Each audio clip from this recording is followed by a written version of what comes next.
Bukod sa korte sa Davao, naglabas na rin ng warrant of arrest ang Pasig Regional Trial Court laban kay Pastor Apollo Kibuloy at 5 iba pa para yan sa kasong qualified human trafficking.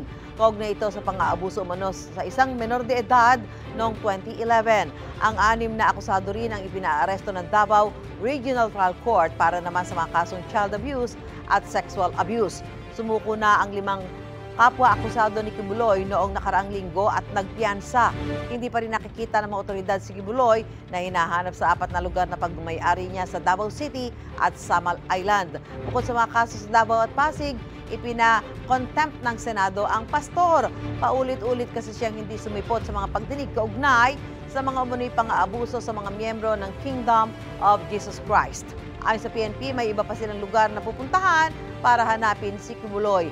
Wanted din si Kibuloy sa Amerika para sa patong-patong na kaso kabilang ang sex trafficking, fraud and coercion at bulk cash smuggling.